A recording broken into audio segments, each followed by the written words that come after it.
자, 안녕하십니까. 안녕하십니까. 네. 이제야 봄이 좀 오는가요?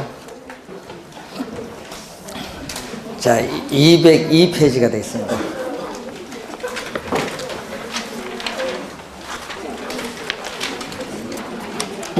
자, 오염의 이 처리 방법이 되겠습니다.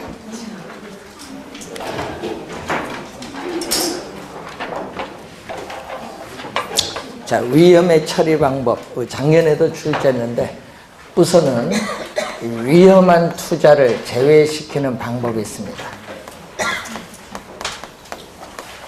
자, 위험한 투자를 제외시키는 방법은 투자한 금액을 잃지 않으려고 안전한 자산, 예를 들면 국가가 보증한 국채나 예금자 보호 대상인 정기예금 등에 투자를 하죠. 그런데 그 안전한 자산에 투자하면 당연히 위험이 없기 때문에 수익률은 낮기 때문에 투자자의 부를 극대화시켜주는 방법은 아니라는 거죠. 그래서 안전한 곳에 투자하는 거고, 자, 두 번째가 이 보수적 예측 방법이라는 게 있어요. 보수적. 자, 이 투자자가 투자를 하는데 보수적으로 한다는 얘기죠. 그래서 이 투자 안으로부터 이 미래에 예상되는 기대 수익을 가능한 한 가장 낮게, 보수적으로 해야 되니까 가장 낮게 예측을 해서 그 낮게 예측한 것을 기준으로 투자 결정을 하는 방법을 보수적 예측에 의한 투자 방법입니다. 보수적이란 말은 하여튼 미래에 예상되는 수익을 가능한 한 가장 낮게 예측한다. 자, 그리고 세 번째가 작년에 또 출제를 했었죠. 그래서 오염, 그리고 조정, 할인율. 자, 위험 조정, 할인율을 사용하는 방법인데, 자, 이게 한 5년마다 한 번씩 나오는 것 같아. 15회도 나오고, 21회도 나오고, 25회, 8회. 작년에 정답으로 물었습니다. 그래서 위험 조정 할인율을 사용하는 방법은 우리 저번 주에 배우셨는데, 이 부동산 가치는 부동산 소유, 이 부동산 소유로부터 장래 기대되는 수익을 현재의 가치로 환원한 값인데, 이때 현재의 가치로 환원하는 할인율로서 뭐를 사용하죠? 요구 수익률을 사용을 합니다. 그래서 이 장래에 기대되는 수익을 현재의 가치로 환원할 때 할인율로서 요구 수익률을 사용하는데, 자, 투자자가 시장에서 부담하는 위험이 높을수록 투자자가 요구하는 수익률도 어떻게 돼요? 높아지죠. 이것도 높아져요. 그러면 요구 수익률이, 위험이 높으면 이 요구 수익률이 높기 때문에 전체 값인 부동산 가치는 하락을 하기 때문에 투자 대상에서 배제시킬 수 있다는 거죠. 그래서 요구 수익률이 높으면은 이 현재 우리가 가치인 부동산 가치는 뭐죠? 하락을 하는데, 여기서 주의해야 할 것은 위험과 부동산 가치는 변동 방향이 반대로 변동하기 때문에 무슨 관계? 마이너스, 음의 관계를 가지고 있다. 시험에 마이너스 플러스를 또 자주 내거든요. 그래서 포인트가 뭐죠? 위험한 투자일수록 어떻게 돼요? 요구 수익률은, 할인율인 요구 수익률은 높아지죠. 그래서 거기에 동그라미는 우리가 높은 애 동그라미 쳐죠. 요걸 시험에 2번 낮은으로 정답 물었어요. 15회와 우리가 8회는 낮은으로 물었습니다. 낮은 할인율이 아니라 높은 할인율을 적용하는데, 이때 할인율은 뭐를 말하죠? 요구 수익률을 말한다. 그게 포인트입니다. 자, 그리고 네 번째가 뭐죠? 민감도 분석. 최근에 계속 출제가 되는 용어죠.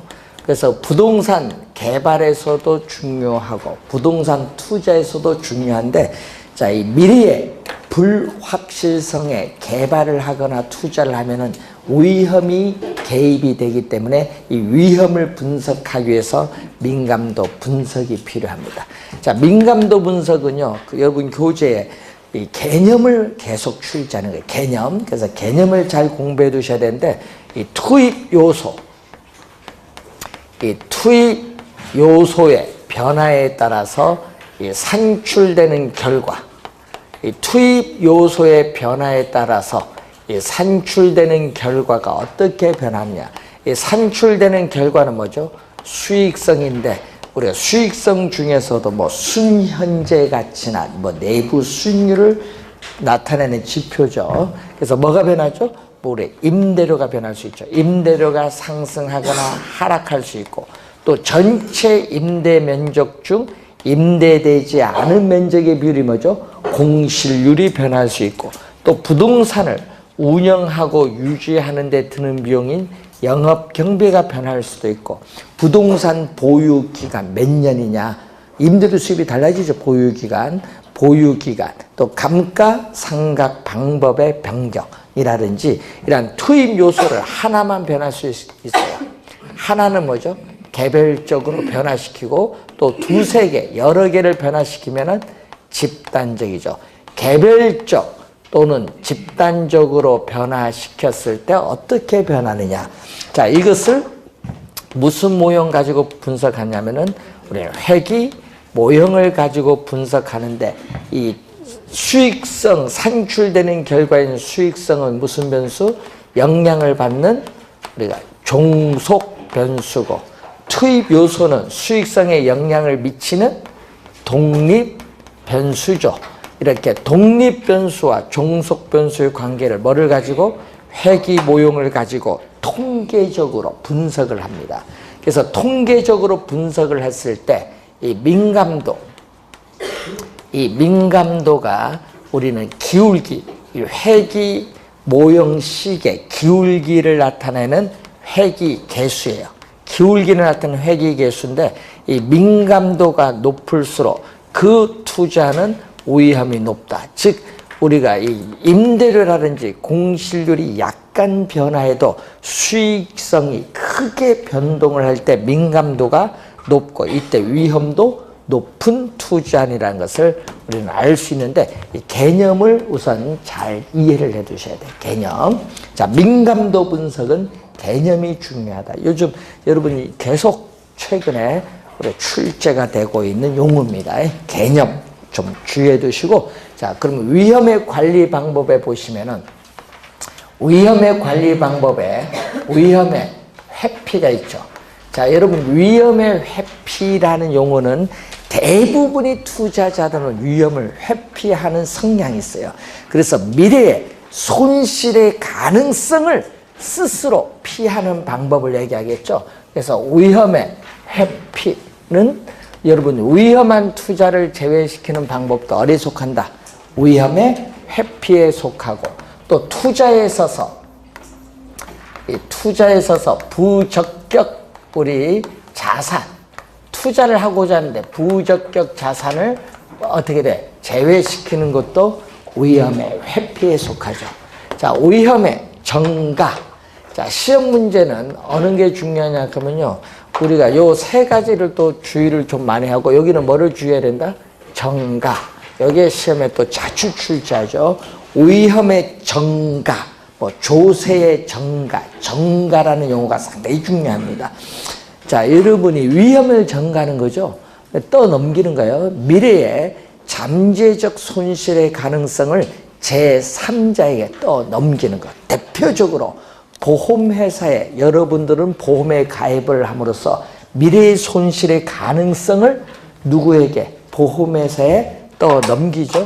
자, 보험에 가입을 하는 거죠. 보험.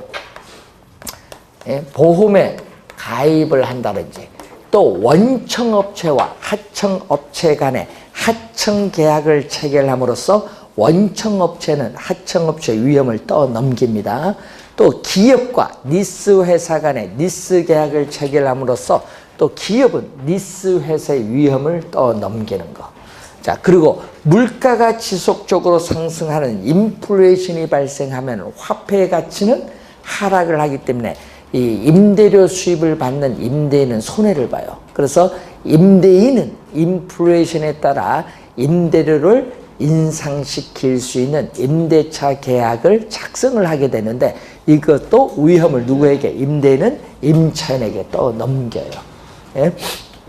자, 요즘 뉴스에 보면 여러분 이런 얘기 많이 나오죠. 우리 가끔 우리 정부가 임대인의 임대소득세 수입에 대해서 과세를 일정 부분 하겠다. 막 이런 뉴스가 많이 나오잖아요. 이번에 또 뭐 재정 투기하면서 또 임대소득세 수입 과세 얘기가 많이 나오죠. 그거 말할 땐 조심해야 돼요. 왜 조심해야 되냐 하면요. 우리나라는 심리적인 게 있어서 그런 얘기가 나오면 야, 요거 임대를 미리 올려야 되나? 영향을 주거든, 시장에. 말을 할 때 조심해야 돼. 그러다 보니까 어떻게 해요? 왜? 임대인은 어떻게 해요? 세금을 부과하면 그 세금의 일정 부분을 여러분에게 뭐 임차인에게 임대료 인상을 통해서 월세든 전세든 다 정가시켜요. 가격이 오르지. 쓸데없는 말을 해서 가격이 오르는 거예요. 전세 가격도 오르고 뭐도 올려? 매매 가격도 따라서 올라가지. 그래서 임대소득세 과세는 쉬운 일이 아니에요. 오히려 사는 임차인만 고달파. 응? 그래서 이제 그런 이 정가가 나타나서 그래요. 항상 정가. 자, 정가도 있지만 위험에 또 뭐도 있죠? 보유 있어요. 자, 여러분 미래에 우리가 손실이 나타날 위험을 스스로 위험을 부담하겠다는 겁니다. 그래서 외부적 요인에 의해서 감가상각이 발생했을 경우에 그러한 감가상각에 따르는 충당금을 스스로 설정해서 위험을 기업 스스로 부담하겠다 하는 방법은 위험의 뭐죠? 보유. 자, 그리고 위험의 통제는 이 미래의 손실에 있어서 가능성을 우리는 통제를 하겠다는 얘기인데 손실의 발생 횟수나 또는 뭐죠? 우리는 발생 규모를 줄이는 방법을 위험의 통제인데 지금 배우는 민감도 분석도 위험의 통제고 이제 배우게 될 우리는 포트폴리오 분산 투자도 위험의 뭐다? 통제. 분산 투자는 그 위험을 줄이는 거잖아요. 위험의 통제에 해당한다. 포트폴리오 분산 투자도 위험의 통제에 해당하는 방법. 자, 우리 시험에는 뭐를 출제를 많이 한다는 거? 위험의 정가를 많이 출제합니다. 자, 여러분 교재 205페이지로 가시면은 평균 분산 결정입니다. 자, 부동산 투자로부터 미래에 예상되는 우리가 현금 수입과 현금 지출은 우리는 정확하게 예측하기 어렵기 때문에 이 확률 분포표를 가지고 통계적으로 뭐를 구한다? 평균을 구하고 또 분산을 구해서 투자 결정을 하는 방법인데 이 평균은 수익을 측정하는 것과 관련이 있고 분산은 위험을 측정하는 것과 관련이 있다. 통계적 기법을 이용해서 판단하겠다 이런 얘기죠. 자, 개념은 작년에 출제했고 또 시험 문제에 우리가 거의 뭐 5년마다 한 번씩 가끔 나오는 게 뭐가 출제해요? 평균 분산에 있어서 뭐를 출제한다? 지배의 원리라는 용어가 나오죠. 자, 여러분 투자 대상이 두 개 있다. 상가와 오피스텔. 자, 여러분 투자 대상이 이렇게 두 개가 있어요. 상가, 오피스텔. 그럼 두 투자 대안에 기대 수익률이 똑같다.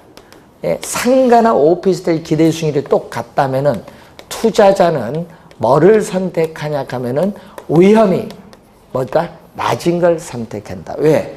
우리는 위험 회피형 투자자에 있어서 우리가 나타나는 이 지배의 원리는 위험이 낮은 걸 선택하고 반대로 뭐가 동일하면은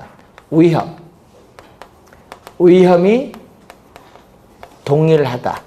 위험이 동일하면은 뭐를 기대 수익률이 높은 투자를 선택한다. 위험이 동일할 경우에는 기대 수익률이 높은 투자를 선택하는 게 무슨 원리? 지배의 원리. 자, 그러면은 우리가 26회도 정답으로 물었는데 요 내용을 물었죠. 요 안에 있는 내용을. 기대 수익률인데 A와 B에 있어서의 기대 수익률이 같다. 기대 수익률이 같으면은 우리는 어떻게 돼? 표준 편차는 우리 저번 주에 위험을 측정하는 수단이잖아요. 위험을 측정하는 지표입니다. 근데 여러분 배울 때 어떻게 배웠죠? 표준 편차가 작을수록 위험도 낮다. 그럼 기대 수익률이 동일할 때는 위험이 낮은, 즉 표준 편차가 작은 뭐를 선택? A, 투자를 선택을 한다. 이런 얘기죠. 자, 기대 수익률. 기대 수익률과 위험, 표준 편차, 위험 평면에서 자, 기대 수익률이 8%다. 기대 수익률은 A, B가 8%로 동일한데 A는 표준 편차가 3%고 B는 6%다. 자, 그러면 A, B가 주어지면은 기대 수익률이 동일할 때는 표준 편차가 6% 큰 것보다 작은 뭐를 선택? A를 선택하죠. A를 선택해. 그래서 A, B 비교할 때는 A를 선택한다는 거. 그래서 이때는 A를 선택하는 거예요. 자, 그런데 우리가 A와 C를 비교를 하는데, A와 C를 비교하는데, 자, 이번은 우리가 표준 편차, 위험이 동일하다. 그럼 C가 여기 있다는 얘기예요. C가. 자, 여기에 C입니다. C. C가 이렇게 위험이 3%로 동일하다. 그런데 A가 기대 수익률 8%고 뭐는 우리는 C는 기대 수익률이 몇 프로다? 4%다. 그러면 기대 수익률이 낮은 C보다 기대 수익률이 높은 뭐를 선택? A를 선택. 이때도 뭐를 선택한다? A를 선택을 하겠지. 지배의 원리에 따라 A를 선택. 예? 자, 그러면 여기는 어떻게 돼요? 요죠. 여기 5%다. 요거 6%다. 이 말이죠.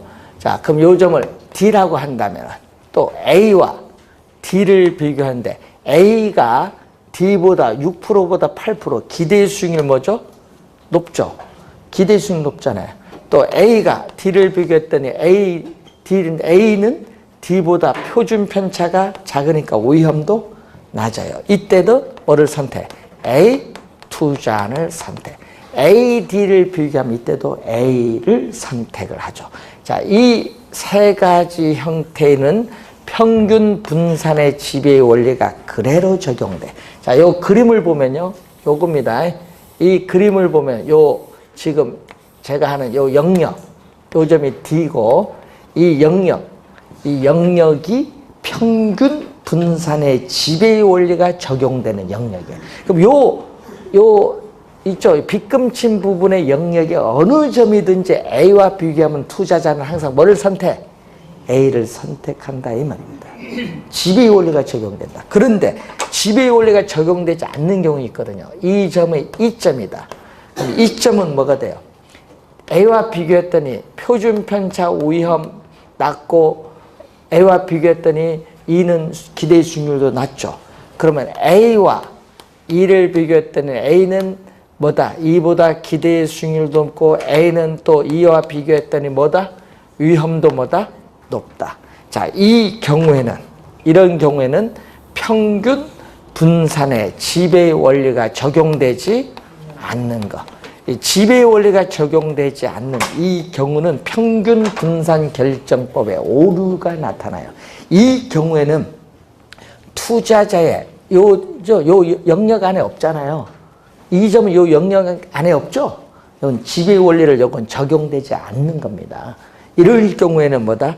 우리는 투자자의 위험에 대한 태도에 따라 A를 선택할 수도 있고 뭐를 선택? E도 선택할 수도 있다는 내용이죠. 그래서 206페이지 위에서 세 번째 보시면은 이럴 경우 두 개의 대안 중 어느 것을 선택하느냐는 위험에 대한 뭐에? 투자자의 태도에 따라 달라지는 거예요. 투자자가 위험을 감수하려는 정도, 또 추가되는 소득에 따르는 추가되는 위험의 정도 두 가지가 있죠. 자, 하여튼 확인해 보시면 되겠고, 자, 우선은 이럴 경우 평균 분산법에 있어서 지배의 원리가 적용되지 않는다. 이 경우에 이제 배우시게 될 포트폴리오 이론을 적용하면은 AE 두 투자 대안의 위험과 수익의 관계를 보다 쉽게 분석을 할 수 있어요. 그래서 포트폴리오 이론의 진가가 바로 여기에 있는 겁니다. 평균 분산법으로 적용하지 못하는 경우에 포트폴리오 이론을 적용하면 쉽게 분석할 수 있다는 그러한 내용입니다. 자, 206페이지 밑에 보시면은 포트폴리오라는 용어가 나오죠. 자, 포트폴리오는 1952년 마코 이치란 학자에서 포트폴리오 선택이라는 논문이 발표되면서 처음으로 나온 용어예요. 그래서 투자 자금을 한 자산에 집중적으로 투자하면 너무 위험이 높으니까 투자 자금을 여러 자산에 나누어 뭐 한다? 분산 투자를 하라. 그래서 분산 투자함으로써 위험을 뭐 하는 것을 줄이는 것을 목적으로 한다. 분산 투자에 따르는 위험을 줄이는 걸 목적으로 하는데 이 기대 수익률과는 아무런 관계가 없다. 이 기대 수익률과는 아무런 관계가 없다. 자, 그래서 유명한 우리 마코이치 격언이 있죠. 한 바구니에 계란을 모두 담지 말라는 그런 유명한 격언이에요. 그래서 이제 분산 투자를 하라는 겁니다. 그래서 기대 수익률과는 관계없고 뭐를 줄인다? 위험을 우리가 줄이는 내용이죠. 자, 207페이지에 이 용어는 시험에 정답으로 많이 묻는 용어입니다. 체계적 위험, 비체계적 위험이죠.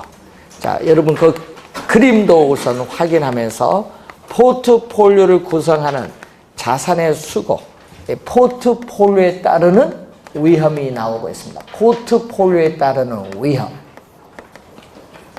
자, 우선은 그림을 보면은 이런 형태의 그림이 나타나는데 포트폴리오를 구성하는 자산 수가 이렇게 적습니다. 적을 때는요, 이렇게 포트폴리오 위험이 상당히 높아요. 이 위험을 포트폴리오에 따르는 뭐죠? 총 위험이에요. 그럼 총 위험은 뭐예요? 거기 여러분이 수식이 하나 나와 있죠. 체계적 위험과 비체계적 위험의 합으로 구성되어 있다. 자, 이때 그러면 이 위험 두 개거든요. 이 위험과 이 위험, 요 두 위험의 합으로 구성되어 있는데 이 위험이 여러분 비체계적 위험이다.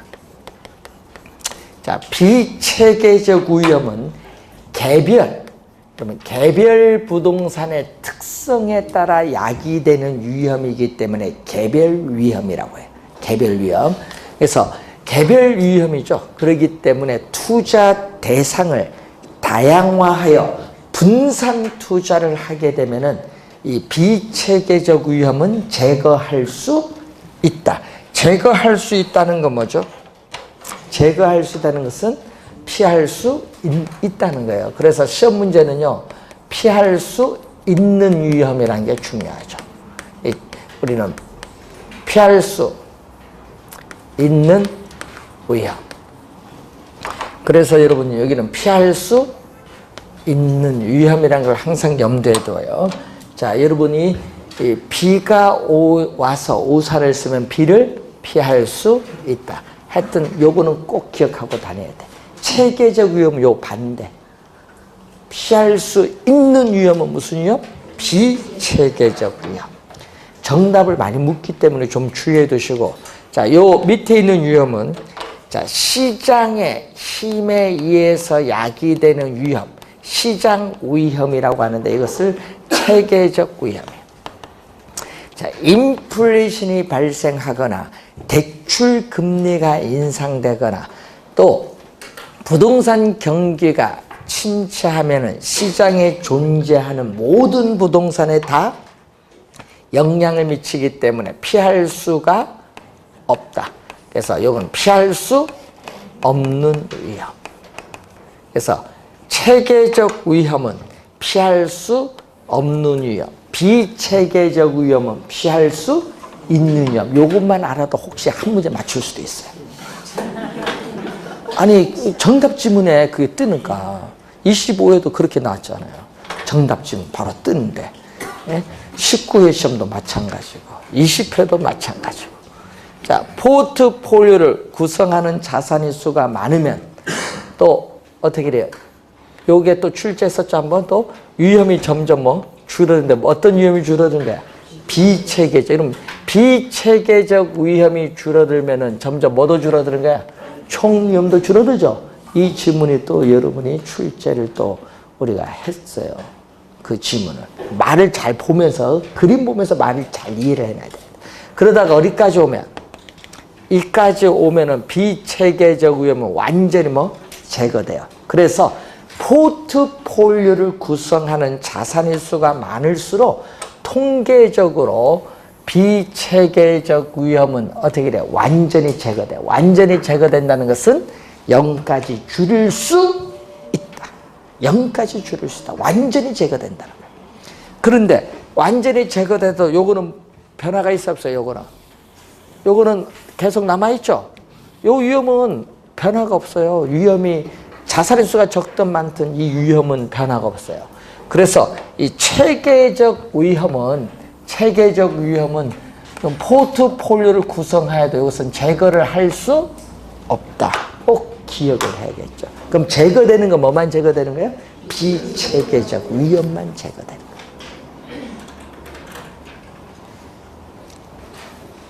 자, 그래서 용어 좀 알아두시면 되겠고, 자, 여러분 교재 208페이지에 상관계수가 또 나오죠.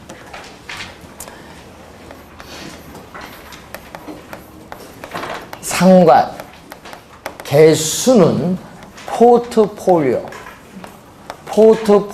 구성하는 두 자산 간에, 뭐를 나타내는 거죠? 수익률의 움직임.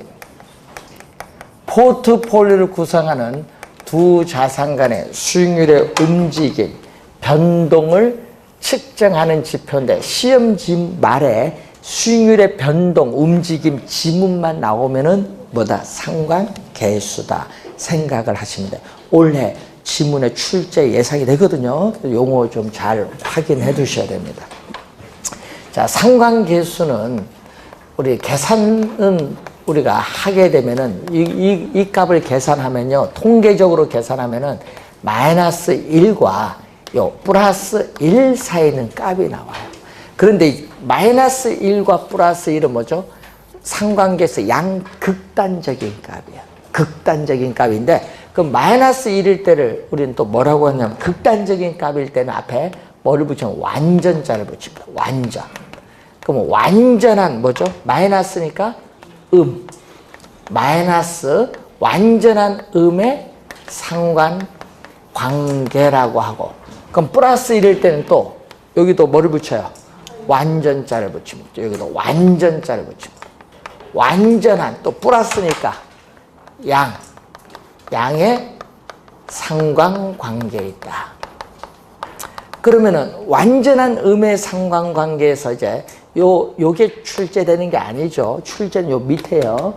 자, 마이너스 1이 되면요, 포트폴리오를 구성하는 자산의 구성 비율을 조정해주면은 피할 수 있는 위험. 자, 피할 수 있는 위험인 비체계적 위험을 완전히 제거가 돼. 완전히 제거돼서 뭐까지? 0까지 줄일 수 있다. 요게 포인트죠. 시험 문제는 요 지문이 포인트죠. 완전히 제거되는 거지. 그런데 플러스 1일 때는 또 여기는 어떻게 돼? 여기는 포트폴리오를 구성하여도 우리가 피할 수 있는 위험인 비체계적 위험은 어떻게 돼요? 제거가 불가능해. 제거가 불가능하다는 것은 우리가 포트폴리오 효과, 자, 포트폴리오 효과를 다른 말로 위험 분산, 포트폴리오를 구성해서 위험을 줄이는 이 위험 분산 효과가 전혀 발생하지 않는 거예요. 요 지문을 또 출제하는 거죠. 그럼 시험 문제는 요 두 지문, 극단적인 값을 또 출제를 많이 한다는 거죠. 자, 그러면 어느 값으로 갈수록 좋을까요? 마이너스 1로 갈수록 좋지. 왜? 0으로 비체계적 위험이 점점 줄어드니까. 그래서 이 상관계수의 값이 마이너스 1에 가까이 가면 갈수록 포트폴리오에 따른 위험은 점점 줄어들죠. 위험이 점점, 저 그림 보니까 점점 위험이 내려가거든요. 예? 비체계적 위험이 점점 어느 쪽으로 점점 줄어드니까, 위험이 줄어드니까 위험 분산 효과가 커지죠. 포트폴리오 효과, 위험 분산 효과는 뭐다? 커진다. 작아진다. 뭐 이런 걸 주의해야겠죠. 이쪽 플러스 1로 가까이 가면 갈수록 위험이 제거가 안 되니까, 반대로 포트폴리오에 따른 위험은 점점 높아지면서 위험 분산 효과는 뭐죠? 작아지죠. 위험 분산 효과는 작아진다라는 것을 알 수가 있다.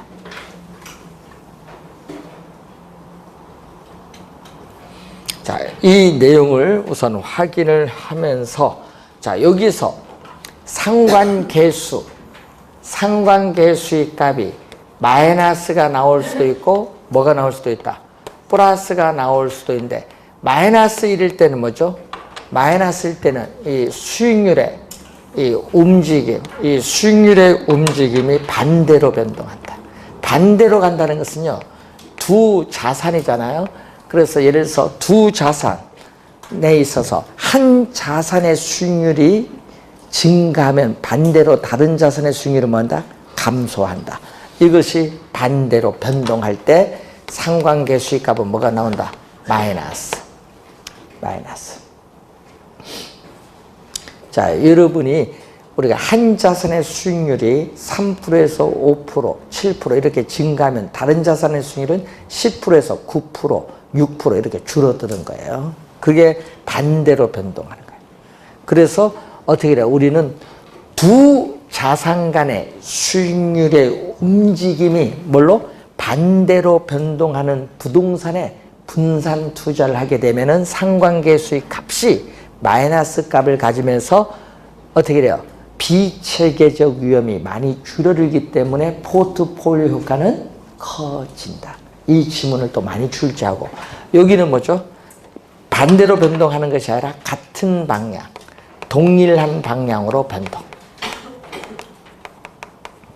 그래서 한 자산의 수익률이 증가하면은 또 다른 자산의 수익률도 뭔다?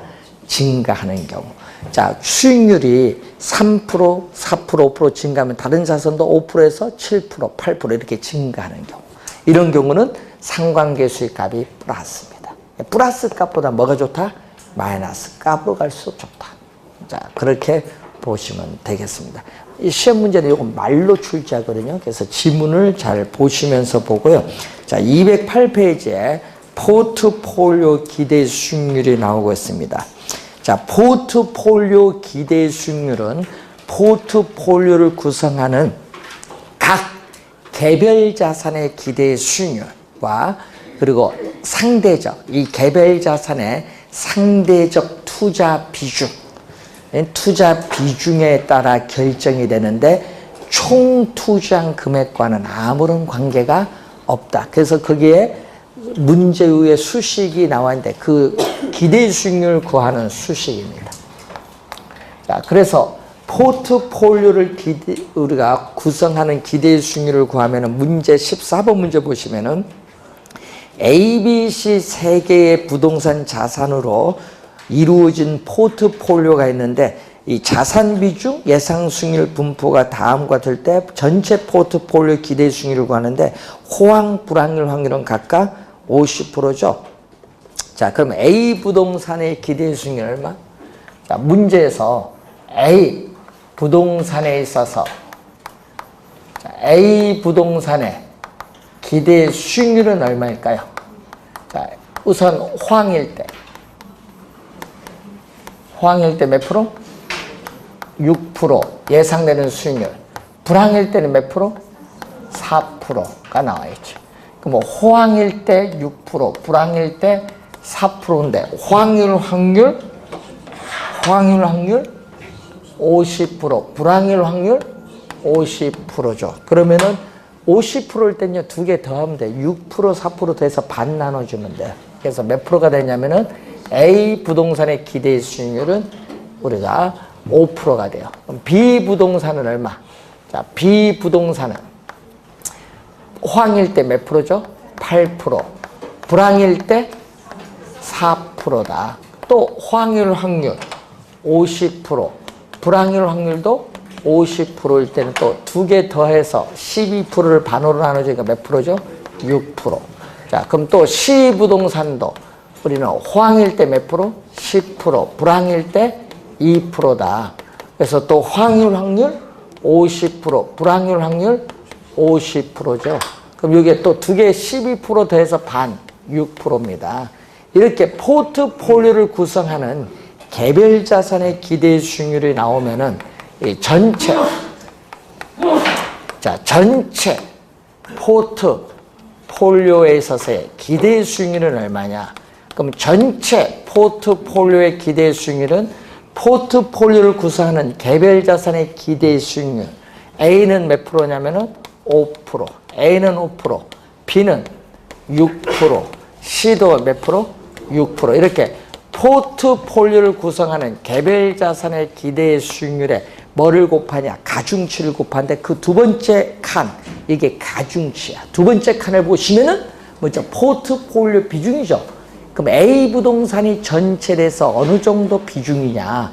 이 상대적 투자 비중이 나왔어요. 포트폴리오 비중이 상대적 투자 비중인데 A 부동산은 전체 몇 프로에서? 전체 100%에서 몇 프로 차지한다? 20% 차지하고 B 부동산은 전체 100%에서 몇 프로? 30%. C 부동산은 전체 100%에서 몇 프로? 50%를 차지하는데 이때 100%에서 20%는 0.2고 100%에서 30%는 0.3이고 100%에서 50%는 0.5예요. 그래서 곱해주면 5%에 0.1을 곱해주면 1%고요. 6%에 0.3을 곱해주면 1.8%. 그리고 6%의 반이니까 3%죠. 다 더해주니까 전체 포트폴리오 기대 수익률은 5.8%. 지금 여러분 시험에 50, 50 내가 또 달리 낼 수 있죠. 호황률 확률 뭐 40%, 불황률 확률 60%. 하여튼 확률이 합은 1이 나와야 돼. 100%. 그럼 확률이 합은 몇 프로? 100%. 자, 그러면 시험 문제에 여러분에게 문제 어렵게 내기 위해서는 이렇게 내요. 호황률 확률과 불황률 확률은 각각 50% 했죠? 시험 문제 이렇게 안 냅니다. 이렇게 내요. 호황률 확률과 불황률 확률은 어떻게 돼? 서로 같은. 하면 이제 또 고민하는 거야. 서로 같은. 10% 10%에도 호황도 10% 불황도 10%면 같은데? 그게 아니지. 아까 확률이 하면 뭐야? 100%야. 1.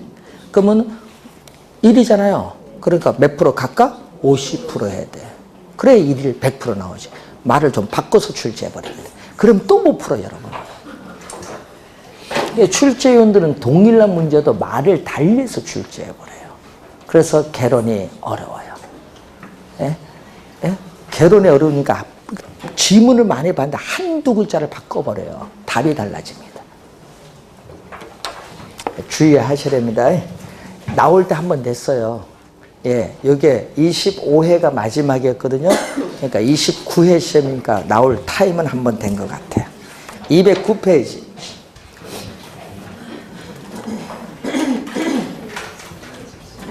O형 기대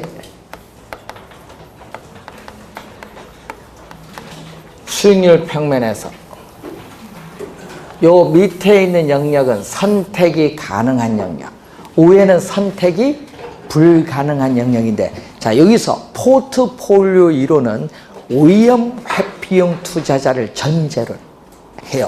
그리고 투자자들의 기대되는 효용을 극대화시키는 것을 목표로 해요. 기대효용의 극대화를 목표로 합니다. 근데 요 점이 뭐냐?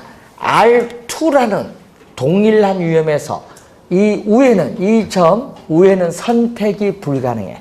그래서 주어진 동일한 위험에서 이 점이 최고의 기대 수익률을 나타내는 포트폴리오입니다. 그럼 이런 점들을 이렇게 뭐다? 연결한 이 곡선을 우리는 전문용어로 효율적 프론티어죠. 최근에 효율적 프론티어라는 용어로 많이 나와요. 시험 문제. 이것을 또 우리는 효율적 전선이라고도 또 해요. 효율적. 그래서 최근에는 효율적 프론티어로 많이 나오는데, 효율적 프론티어는 뭐 한다? 우상향. 시험 문제 나올 때 주의 오른쪽 위로 올라가는 우상향인데, 여러분이 우하향이 오른쪽 밑으로 내려가는 것이 아니라 우상향한다. 나올 수 있어요, 시험에. 우상향, 우하향 이거 잘 틀리더라고요. 이유는 뭐죠? 요거는 여러분 2년 전에 출제했어요. 우상향하는 이유. 얘기죠. 여러분 주어진 R2가 예를 들어서 7%다. 그럼 주어진 7% 동일한 유형에서 이게 최고의 기대의 수익률이죠. 근데 요보다 더 높은 수익률을 얻을 수 있다 없다? 없어요. 그런데 요보다 이전보다 더 높은 기대의 수익률을 얻기 위해서는 투자자는 위험을 더 뭐한다? 7%보다 더 높게 감수, 부담을 해야 된다는 겁니다. 그게 이유. 수익률을 더 높게 해서 위험을 더 부담해라 이 말입니다. 되겠죠? 이유. 자, 그리고 투자자의 위험에 대한 태도를 나타내는 이 곡선을 우리 뭐라고 한다?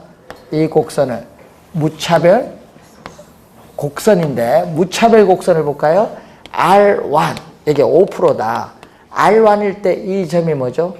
기대 수익률. 무차별 곡선이 밑에 있을 때 기대 수익률이 이렇게 나오는데, 한번 보시면 어떻게 돼요? 동일한 5%에서 무차별 곡선이 밑에 있을 때는 기대 수익이 낮고, 무차별 곡선이 위로 올라갈수록 기대 수익이 점점 뭐다? 높아지죠. 그럼 투자자의 만족은 어떻게 돼요? 밑에보다는 무차별 곡선 어느 쪽으로? 위로 올라갈수록 어떻게 돼요? 무차별 곡선 위로 올라갈수록 만족은 뭐야? 더 효용은 더 높아요. 그걸 기억을 해두면은 투자자는 A, B, C라 하면은 이 A와 C도 각 동일한 유형에서 각각의 이 R1, R2, R3 동일한 유형에서 최고의 기대 수익을 나타내는 포트폴리오인데, 투자자는 A, C를 선택을 안 해요. A, C를 선택 안 하고 B를 선택해. 왜냐? A, C를 지나는 무차별 곡선보다 B를 지나는 무차별 곡선이 투자자의 만족이 더 높기 때문에 A, C를 선택하지 않고 뭐를 선택한다? B를 선택한다. 그런데 이 점을 D점이라고 하면 D는 선택이 불가능하죠. 왜? 요 밑에보다 더 위에 있잖아요. 예? 선택이 불가능한 점이야. 만족은 높은데 선택할 수 없는 점. 그러면 선택할 수 있는 요 점은 선택돼야 안 돼요. 요 점 안 되지. 근데 이 점과 같은 만족이 B점이잖아. B점을 선택하는 거지. E를 선택 안 하고. 그래서 이 점을, 우리 B점을 뭐라고 한다? 우린 최적 포트폴리오다. 최적 포트폴리오인데, 투자자의 위험에 대한 태도를 나타내는 뭐죠? 무차별 곡선. 무차별 곡선과 효율적 프론티어가 뭐 하는 점? 접하는 점. 만나는 점이 아닙니다. A, C는 만나는 점이고 B는 뭐다? 접하는 점에서 달성되는데, 무차별 곡선의 기울기가 완만하면은 공격적인 위험 회피형 투자자. 그리고 무차별 곡선의 기울기가 이렇게 급하면 요거 누구? 보수적인 위험 회피형 투자자인데, 문제는 보수적은 이 점이 최적, 공격적은 B점이 최적. 그래서 한 투자자에게 최적인 포트폴리오는 다른 투자자는 이 점이 최적이 아니라 이 H가 최적이에요. 그래서 한 투자자에게 최적인 포트폴리오는 다른 투자자에게는 최적이 아닐 수도 있어요. 왜냐하면은 위험에 대한 태도를 나타내는 무차별 곡선이 서로 다르기 때문에 그렇습니다. 자, 여러분 위험 축에 대해서 볼록하면은 위험 회피형 투자자의 무차별 곡선입니다.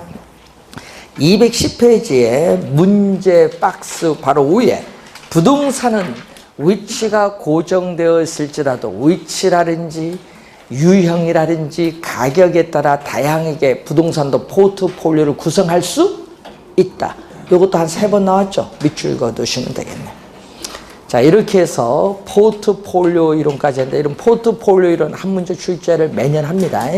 그래서 포트폴리오는 한 문제 출제가 되는 범위다. 이렇게 보시면 되겠고 211페이지에 나오는 현금 수지, 현금 수입과 현금 지출 분석 여기서도 우선 한 문제는 나오는데 우리가 다른 단원과 평가이론과 연결해서 한 두 문제 정도 또 출제되기도 해요.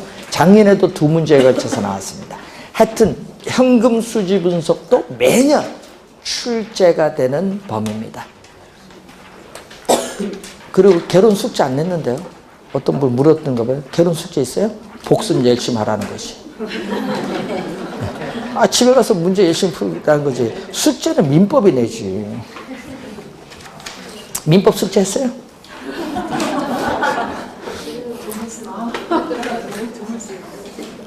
자, 잠시 쉬고 현금 수지 분석하겠습니다.